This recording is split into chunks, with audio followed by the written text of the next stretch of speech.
So me 53 male and my wife, Rose 53 female, had our older daughter, Sarah 31 female, when we were 22. We were young and broke, but managed, and now we raised Sarah the best we could. She got pregnant at 15. It was a very depressing time for her. She had to go to therapy, and never told us anything about the father, which always upset her, so we never pushed the issue. She originally wanted to terminate, but kept canceling, and eventually told us she wanted to give her up for adoption. But 5 months into the pregnancy, when she was discussing with a social worker for a couple to adopt, the couple dropped out of the adoption. After trying to find more couples, Sarah asked us if we wanted to adopt. Me and Rose were both 38 at this point, and we had both been discussing having another child, so we ended up adopting our daughter Ellie when Sarah had her at 16. 2 years after Ellie, me and my wife had our son Logan, 13, biologically. Growing up, we always planned on telling Ellie she was adopted, but we knew with telling her that we had to tell her Sarah was her bio mother. Sarah never became close with Ellie, not even as sighters. She moved out after the birth and lived with Rose's sister. She has always shown sisterly love to her Logan, but never towards Ellie. There has always been conflicting feelings with Sarah. I have seen posts on Sarah's Instagram where she posted a picture of what was supposed to be the 5 of us, but Ellie was cut out. I confronted her about this, and she says it's too painful. However, a couple years ago, she showed up drunk, begging us to let us see her daughter. We talked to her and let her stay, but did not let her near Ellie since she was drunk. We found out from her husband she had suffered several miscarriages and was told to consider a surrogate. She ended up doing that 4 years ago and has since had twins Jack and Jill, 3M and F, who are biologically hers.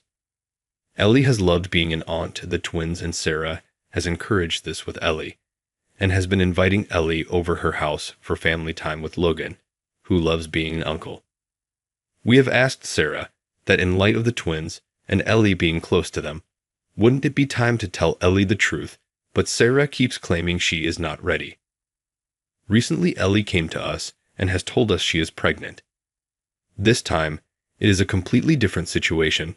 We have met the father. He is a childhood friend of hers, and they decided they wanted to lose their virginities to each other. We had the talk with Ellie long ago, as we did with Sarah. We approached the situation calmly and have since met with the father and his parents. Ellie is insistent on keeping the baby. She is 3 months along. We have not told Sarah yet. We do not know how to approach the situation. We don't know how she will be able to take it. Me and my wife are considering telling Ellie the truth, but we need Sarah to be there. Update. So I decided to write in an update as I'm still getting messages on this account. First, I want to address the main issue. I was wondering about advice on what to do after finding about my daughter Ellie 15 is pregnant, but that we had the exact same situation with her older sister Sarah 31, who is actually Ellie's biological mother. Well, I decided to just focus on helping out Ellie, who is 4 months pregnant. We didn't want to stress her out by telling her about the adoption yet. In fact, we know we should have already told her a long time ago. Despite Sarah's emotions on the matter, it's not like we even knew the details on Ellie's father. So that would have been Sarah's talk. But we as Ellie's parents still should have told her the truth when she was younger. A week after I made the post, Ellie told family about the pregnancy. She had since told my parents, her boyfriend's grandparents, and then of course, she has told Sarah. Sarah didn't react well, but told her she would support her. Of course, Sarah reached out to us after, very upset, but said she was ready to talk to Ellie. First about the adoption with us, and she said that she wanted to tell Ellie about her father alone. We sat down and had the discussion. Ellie was of course upset, but calmed down after a while. She of course had questions about her father. Sarah had that discussion with her.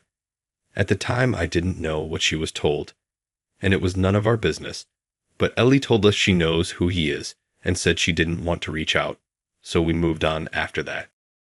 The other day, I got a call from my sister-in-law, Renee 31 female, my brother's wife.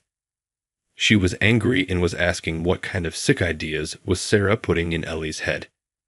She started mentioning stuff about Ellie's adoption, so after I got her to calm down, she told me what happened. She claimed that Ellie had messaged my brother Ethan 32 and told him about the adoption and wanted to talk to him.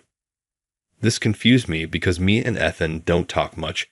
We were never really close because we are 21 years apart. He was my mother's late child, and he always got along with mine and our sister's kids, as they were all around the same age, and Ellie only saw him on the holidays, so telling him about the details in her life didn't make sense. Renee explained to me that Ellie claimed that Ethan was her father because that is what Sarah had told her and told him that he was going to be a grandpa. I had to sit down for a while. I called Sarah, and we had a long conversation. She told me that yes, it was true that Ethan is Ellie's biological father. Sarah and Ethan were close when they were young. They were only 8 months apart. Sarah says that when they went thought puberty feelings changed and that every time she went to her grandmother's, they would hide away from everyone and have their own time. Sarah was upset talking about this, but told me that he never assaulted her and that it was always consensual. She never wanted to tell me because she was ashamed of the fact that the father of her baby was her uncle. I have since talked to Ethan as well. He denied it to Ellie over text, but told me that it was true. We exchanged a few words back and forth. Even if this was consensual, how could he sleep with his own niece? He had all these, but I wasn't hearing it. He knew of the pregnancy and being Ellie's father the whole time, and he never even bothered to step up to say anything. I have talked to Ellie about it.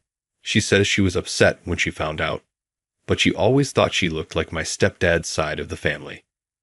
It upset me when she mentioned that because honestly I see it, it's pretty obvious now. I always knew that Ellie favored whoever her father was because she didn't look like anyone on our side, but I never suspected Ethan. My mother and stepdad have found out, and Ethan told Renee it was true. She has left with their kids to stay with her family. Ethan has tried to reach out to Ellie now, but I don't want her speaking to him. I'm still her father, and I don't think she is safe being in touch with him. Ellie has shown no interest in talking. I asked her why she reached out to him before talking to Sarah or us about it, and she said she just wanted to know his side of the story, but feels betrayed for being lied to. Story 2. OP has to deal with an absentee co-parent. As a single mother, I try my absolute best to co-parent with my daughter's father. He always makes plans to come and spend the day with her. Then he'll no-show. No calls, no texts, zero communication. When he does decide he wants to be a parent, he'll stay with her for maybe 2 hours, then bring her back because she's too difficult to handle. If I ask why he didn't show up last time, he'll say she's so young. She doesn't know that I broke a promise to her. Yes, she is young, 1.5-year-old. I know in the long run, she'll see a pattern. Each time I get a nice photo of her, I always send it to him and his family. He will then make a social media post bragging about being the best dad ever. He then receives all this praise. World's best dad. She's so lucky to have an incredible father. If only there were more great dads like you. It really just grinds my gears that he can take credit for something he isn't. Sorry for my rant. I hope everyone has a wonderful day. First update. Not too long ago, I made a post about absent parents. My fellow co-parent wasn't at all pulling his weight, however claimed to be the best dad ever. Last night things came to a head when he once again no-showed to pick up our daughter.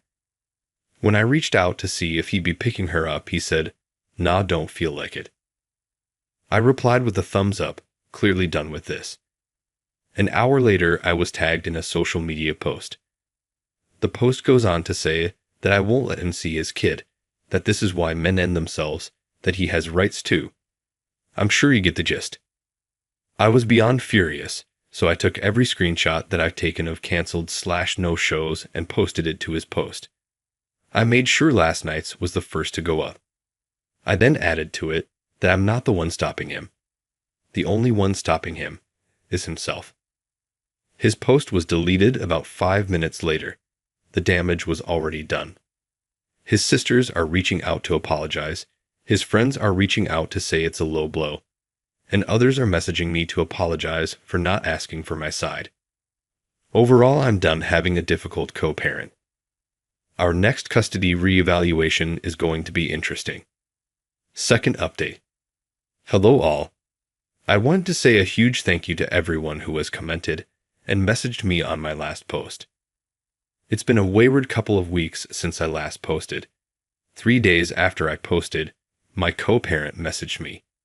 He called me all sorts of names, cried that I exposed him, told me it'll be my fault when he ends himself, and then at the end of his message turned around and told me he hoped my life ends in the most painful way possible. To this I didn't reply. A few days after, he asked for pictures of our daughter, after no showing for his planned visit again. My only reply was, if you'd like a picture of her, you best come and spend some time with her, to which I got abused for. This has been happening since. I've also copped a lot of abuse from his new girlfriend. She has also been coming to my place of employment to cause trouble. She has since been sent a cease and desist letter. This seems to have scared her off. Today was our court day. I had all the screenshots/receipts printed and ready to go. I have been granted 100% custody. The judge felt that he wasn't mentally in the right frame of mind to be able to take adequate care of our child. He blew up at the judge for this. Co-parent went as far as to say to the judge, "I hope you can sleep at night, knowing you've killed someone." He was given a last warning that if he spoke out again, he'd be in contempt of court. Co-parent ended up being taken out of the court, and he's been held. From what his mom has said, he will be going into a mental health facility. One of his sisters believes that he's been taking some hard drugs since we've been broken up. Hopefully being in a facility will help him get clean. Co-parent can have strict supervised visits. It was suggested that I have someone with me when he has visits. The text about my death was a worry. I have stood by my word and even told the courts that he is welcome to come and see our child anytime. I'd just like a heads up beforehand. All our communication needs to be done through text email. This wasn't a problem for me. This was also heavily discussed by the court. This will hopefully be the end of all the bad things that have come. I truly hope he gets the help he needs so he can be the dad our girl deserves. Thank you everyone once again. I hope you all stay safe.